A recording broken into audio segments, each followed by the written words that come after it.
Ladies and gentlemen, welcome to Alternative Jargon, episode number 19.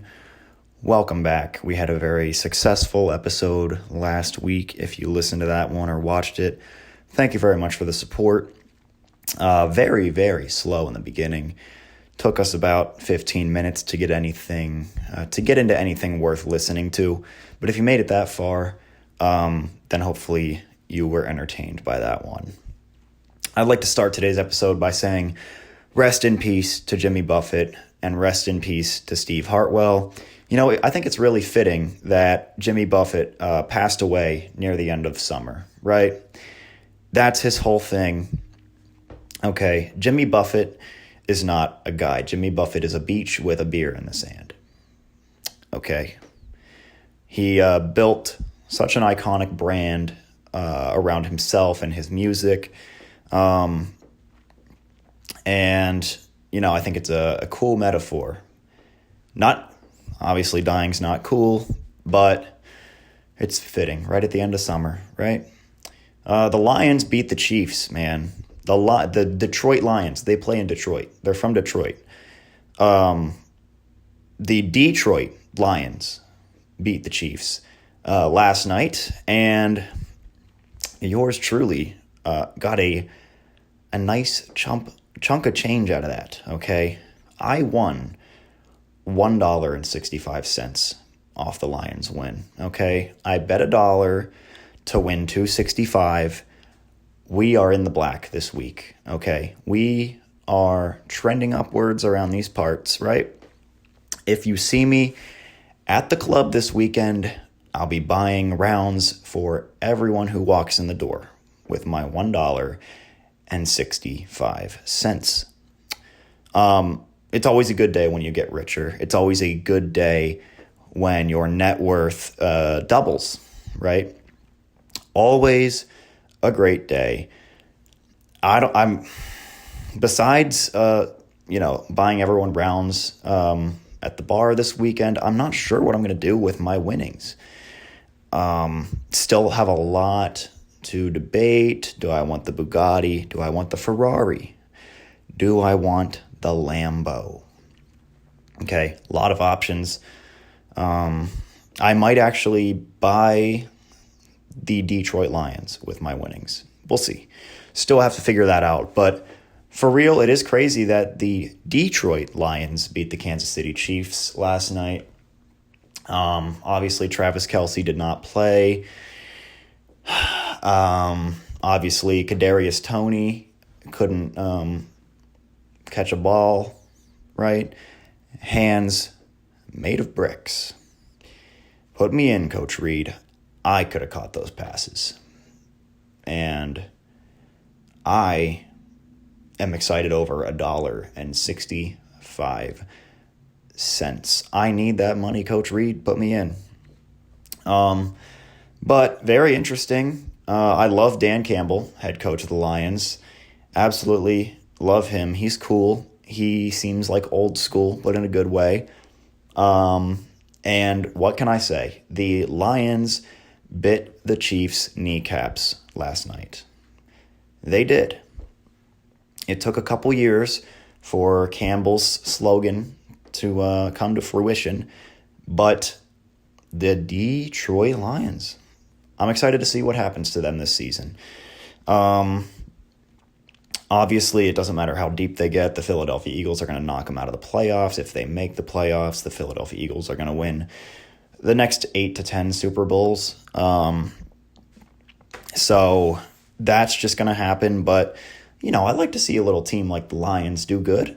I like to see that. So today, I've got a few kills under my belt today of spotted lanternflies. If you live anywhere near where I am, then you'll know these guys quite well. They are all over the place. My college campus is sort of just a giant graveyard for these guys. You're supposed to kill them, I think, and what can I say? I'm kind of like an exterminator for these little things, dude. Spotted lanternflies are not safe around me. I don't know where they're from. I think somewhere in Asia. I could be wrong. Don't quote me on that. Not sure how they got here, but dude, I gotta say, they kind of look cool. I don't even like bugs, but these things are kind of cool looking. The other day, I was walking through my parking lot in my apartment complex, and I saw one on the ground, and I was about to do my civic duty and completely crush it. And the little guy buggered off. I'm not kidding when I say that my shoe was like halfway down on this dude's body, and he springs to life, and he evaded me. He looked like LaShawn McCoy out of the I formation. Just sprang to life, juked me, completely left me in his dust. So, yeah, I mean, they're invasive. They're not supposed to be here, but you have to give respect where it's due. You have to give credit where it's due. They're taking over, man. They're doing a good job of it. In other news, the Burning Man Festival got flooded this year. Now, if you're not familiar with Burning Man, it's where a bunch of tech CEOs and I would say generally insufferable people travel out to the desert once a year and have an excuse to do drugs and dress like a character from Dune. They do it up in Nevada. I don't know why I said up in Nevada. But they build a fake city in the middle of the desert for a week. And they burn a big man, hence the name. Very creative, I know. But yeah, man, it's weird. And I don't want to wish people bad, but it was kind of fun to see all the videos of the place flooding. People were walking around in the mud with no shoes on, or if they had shoes on, it's not even like mud, it's like clay, because it's in a giant dried up lake bed. And that stuff, the mud took over. If you stepped in it, it would stick to you, and then it would stick to itself, and people were walking around. They looked like they had like Mickey Mouse clogs on, but it was all mud. Really gross, but from an outside perspective, really fun to watch, man. It was. Now, I have a theory. I think that Burning Man is for people who wish they could get into Bohemian Grove, but they're not cool enough. So there are people who want to be in secret societies and be very powerful and have that exclusive, weird cult feeling, but they don't have enough power to, right? They're not in Congress or anything cool. I mean, look at the similarities between Burning Man and Bohemian Grove, all right? Let's sneak off to some random place in the wilderness where we would never otherwise go to once a year.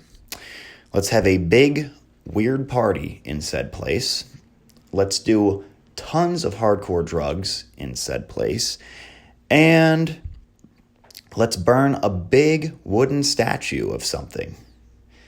And probably chant some things, right?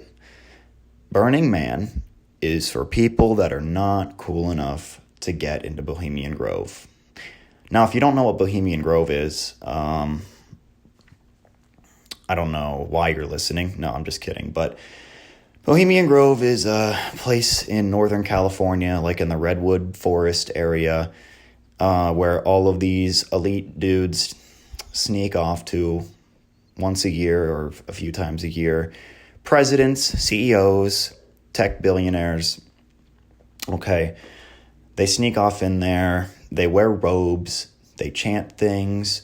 They burn things. And they probably have gay intercourse.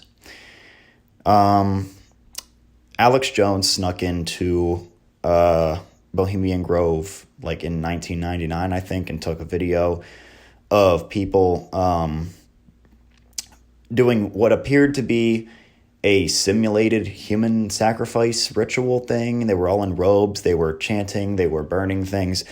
Really, really weird stuff. So, really weird stuff. But I think Burning Man is just, we can't quite get the invite to that. I guess we'll just go to Nevada. I guess we'll just have to settle for that, right? These tech guys that go to Burning Man in their van, their Mercedes-Benz van that costs $100,000, fully customized. They work at Facebook or they work at Google, and, they probably beg Mark Zuckerberg for an invite to the Grove. Unfortunately, they're not going to make it, okay? But they go to the office and they press their ears against their boss's door, hoping to overhear when everyone's going to the Grove, what day, what time, what's the dress code looking like this year. But, unfortunately, that stuff is all kept under wraps, When they can't secure an invite to Bohemian Grove, they take the saddest stroll down to Joann Fabrics in order to fashion their stupid outfit for Black Rock City that year. By the way, what kind of name is Black Rock City? Black Rock City is what they call the city at Burning Man every year when they set it up. So, they all go out in the desert. There's nothing there, nothing to do. And they set up this city with a bunch of dumb structures and lights and weird things. I can't quite put a finger on why Burning Man makes me angry, but it does. I don't know why. But I think it is so ironic that the dumb hippie festival that's supposed to be like breaking free from real life takes place in a fictional city named after like the most evil corporate company in the country, dude. All right. Yeah, man, it's the hippie festival. It's all about art. Come down to Black Rock City. Okay, Black Rock is a company that owns like every piece of real estate in the country and every piece of every company in the world. I don't actually know if they're bad, but I know that they own everything. But it's like, yeah, man, what are we going to name this place when we build it up for the big art hippie festival? Let's call it Vanguard City. Okay? Vanguard, Nevada. All right? I don't know why it's called Black Rock City. There's definitely another reason why, I think, but just, I love a little bit of irony. I really do. So, and all jokes aside, I have no issues with people going to Burning Man. I think it's a really weird thing. I don't know if I fully understand it. I don't know if I don't know. But if there's a joke to be made about something, I am going to make it. So the next thing I want to talk about is recently on my TikTok For You page, I have been getting posts about McKamey Manor. Now, we all know about haunted houses, right? Maybe the Boy Scouts set it up. Somebody sets it up during Halloween every year, and you walk through and people in masks jump out at you, or you have to walk through a hallway that's spinning, something weird like that. Okay, we all know those. We've probably all done one or two in our life. But there are ones that are more extreme. There are ones where you have to sign waivers. There are ones, in this case, where it is simply legalized torture for a bunch of sociopaths to legally torture people. McKamey Manor is a place in Tennessee run by the big man himself, Russ McKamey. And it markets itself as like a haunt attraction, but really it's legal torture. Unfortunately, it's legal. Unfortunately, but it is really disgusting stuff. I saw one video on my TikTok For You page, and then I went down a little bit of a rabbit hole, and essentially you sign up to do a tour of the manor, and if you can make it all the way through, you get paid $20,000. But you have to sign like a 41-page waiver or something, which essentially just states that, yeah, we can do whatever we want to you, and you like can't say no to anything. It's actually like horrific, these videos. It's hard. Like, it was actually hard for me to watch some of them. I didn't like watch the like really bad ones, but even the ones that are just covering the topic, it's like gross stuff. All right, so you have to go through a whole vetting process in order to be accepted to do the tour there, the tour in quotes. But you get there and they torture you. They torture you. And I've heard stories of people that or supposedly made it to the end, but then they like kick them out and they don't actually pay them the money. But they like waterboard these people. They like smear like motor oil all over their face. They make them like crawl through mazes, and while they're being waterboarded, they like physically abuse. It's really disgusting stuff, honestly. I'm really surprised that nobody has stepped in and stopped it yet. But I mean, I guess if people sign that waiver, they sign like their human rights away. But it's like it's not like a little, it's not like a little thing that no one knows about. It's like a national story. It's been a story for years. It's been going on for years, and it just keeps happening. So, I mean, let's not act like that's how everything in the world works. Where's the Epstein flight log again? Not much different from this, I guess, but yeah, really bad stuff, really disgusting stuff. I don't know why anyone would go do this. Now that everyone knows what the deal is, right? If you told me, hey, if you can make it through this haunted house, I'll give you $20,000, I'd go, I'll do the haunted house for $20,000. And then you get there and you look at the waiver and you go, you know what? Maybe I'll just go put a little bet down on the Lions instead. That might be a better way to make $20,000. You know, yeah, I think I'll go do that bet. But, yeah, just not good stuff. Not good stuff. Now, it's so weird because they record the whole quote-unquote tour. They record it all, and I've heard that when you sign your waiver or whatever, you get a safe word or whatever. And apparently they just don't even care about your safe word. They'll just keep going. It's terrible. And the people who run this have to be sick in the head. Running a haunted house is one thing. This is not what that is. It's torture. And the head guy, Russ, he'll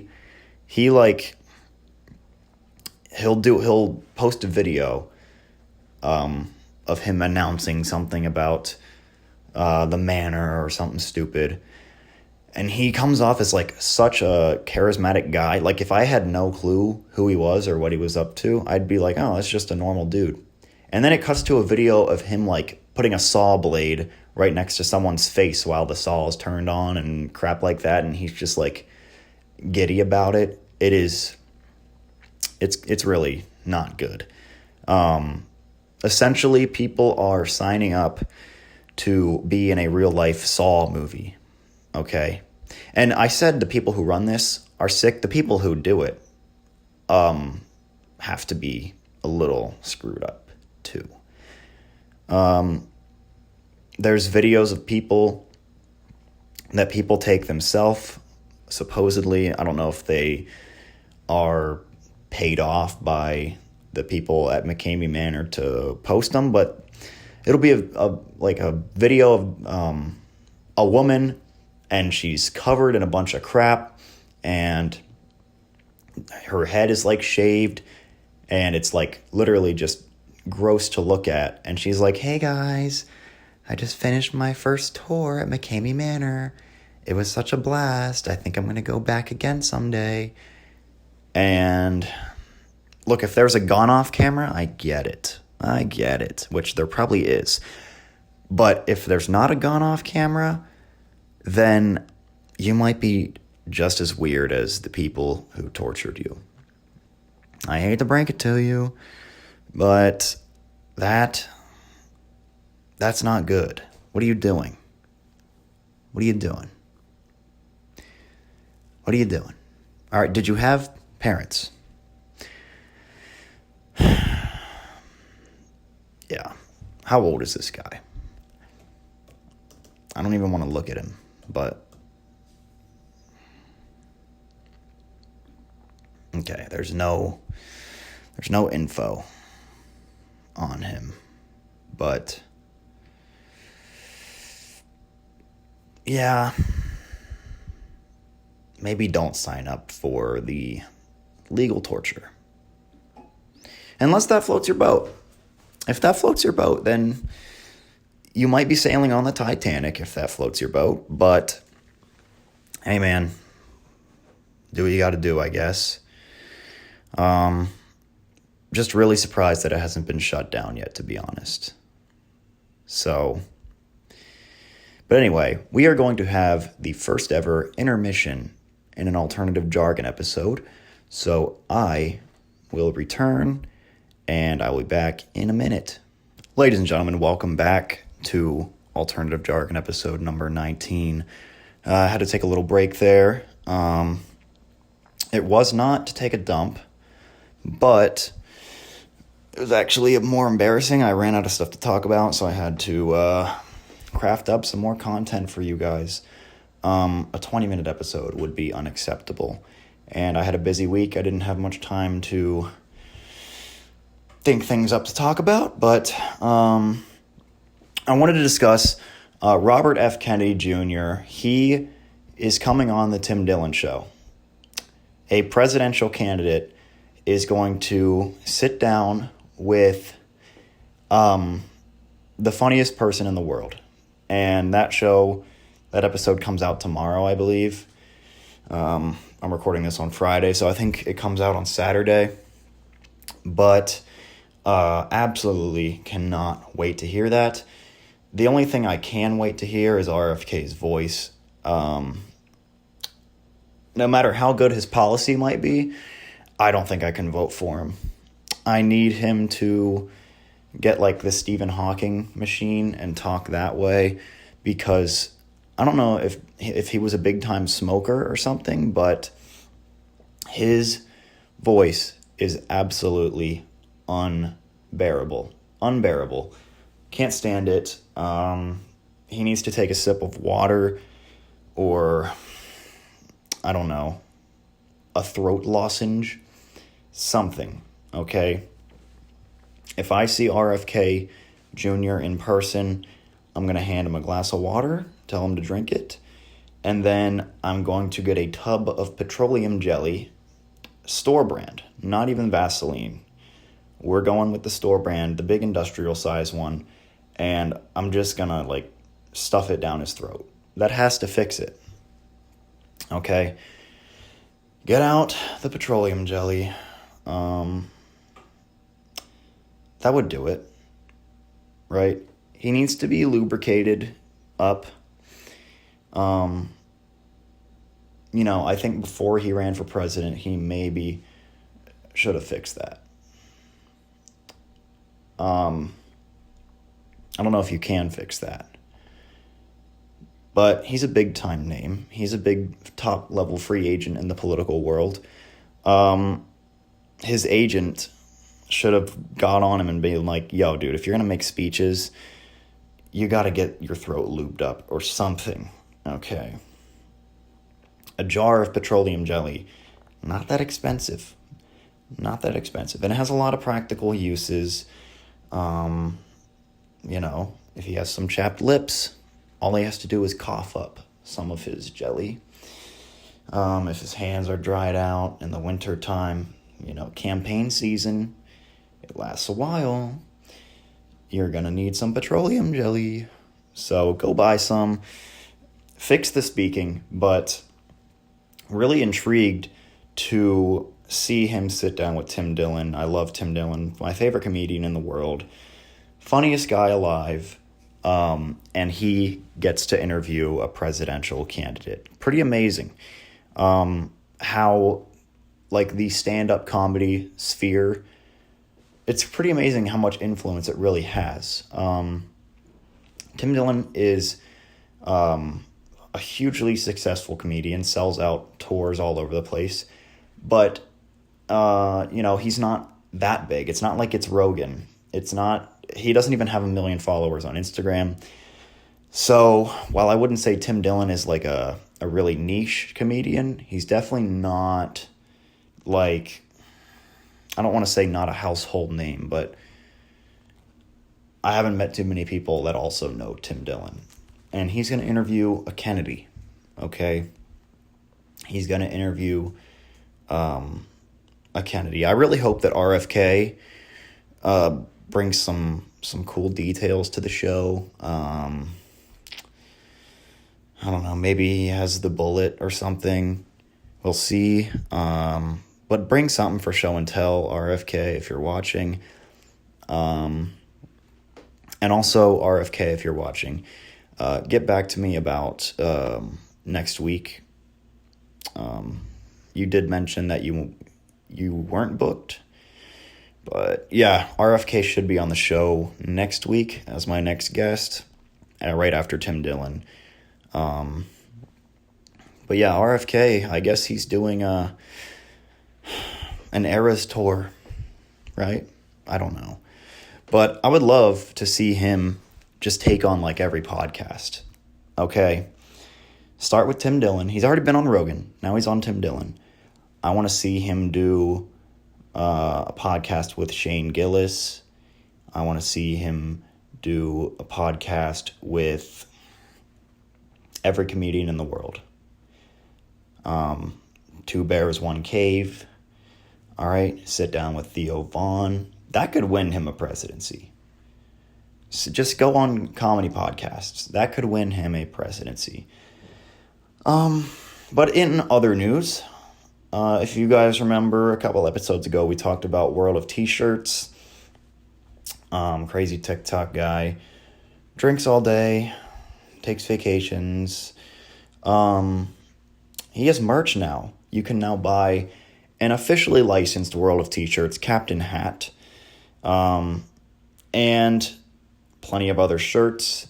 He has a new profile picture. He's really trying to be branded. And I believe the person who's doing that is his quote-unquote friend / caretaker / potential lover, Michael Quinn. Now, this guy, he looks like he's probably in his 40s, early 40s, I'd say.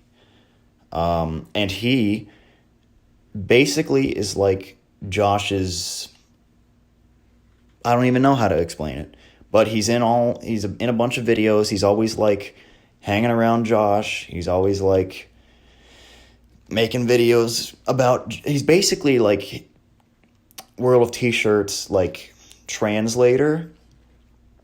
And don't get me wrong, World of T-Shirts speaks fluent English, but he's always I don't even know how to explain it. Michael Quinn has his own separate TikTok account, but all the content is just about Josh, and he's always hey guys, a lot of people were saying that this or that about Josh. That's actually not true. Josh is okay. Like, it's like he's Josh's PR guy, but it's really weird. Nobody really knows where Josh lives either. I mean, the guy's out until the sun comes up every day drinking. No one really knows where he sleeps, but it's assumed that it's in Quinn's apartment, which really does raise a lot of questions. Also raising many questions, in some of Quinn's videos, he calls Josh babe. But since the comments are turned off on his videos, you cannot discuss it. But it's very interesting. This guy's, like I said, probably in his 40s. Josh is 22. He just turned 22. Hard to say what exactly is going on there. Very weird dynamic. Look, I don't know if, I don't know. Whatever it is, it's something that you just can't look away from. Right now, Josh is in Houston, Texas. He has given a break to his captain hat and is now rocking a cowboy hat down in Houston. However, he changed his hats, but he has not changed his shirt in 11 days. He's been wearing an I Heart Amsterdam shirt for almost 2 weeks straight. Has he showered? I'm not sure. Has he washed the shirt? I doubt it. He also does, and I only know that because there's an account called Josh's T-Shirt Tracker, and it tracks how many days in a row he wears the same shirt. There's also a drink counter account that counts all his drinks. There's also a drink day counter that counts how many days in a row he's drank. I think it's at like 170 right now. So I'll tell you what, it is its own little universe, world of T-shirts. Ironically, Mr. World of T-Shirts almost never changes his shirt. I believe 11 is a new record. I've never seen longer than that, but usually he'll go on a vacation, get like one shirt from that place, and come back to New York and wear it until he goes on his next vacation, which is like every couple weeks. But he claims to be living paycheck to paycheck. Man, I just have a feeling that someday there is going to be a wicked documentary made from all this. It is going to be the greatest doc you've ever seen, okay? And it's happening right in front of our eyes. So if you have a TikTok account, hop on the train now. I sort of feel guilty for following him because I guess I'm indirectly helping to fuel his lifestyle, but at the same time, he's going to do what he's going to do anyway. I want to see what happens. But for real, we wish nothing harmful would happen to Josh. It'd be nice to see him take some steps to recovery, but it doesn't look like that right now. So, what else was I going to say about him? I had something good. I had something really good. Yeah, I don't know. But, yeah, is he in a relationship with Michael Quinn? We're not sure. But you can speculate, and who knows? But this is a bit of a shorter episode. I needed to catch you guys all up on the World of T-Shirts lore for the week. We might just have to make that a little mini segment because he is like 90% of my For You page. And it's always fun to talk about. So we will see you guys next week. Thank you for watching, listening, and yeah, we'll see you next week, guys.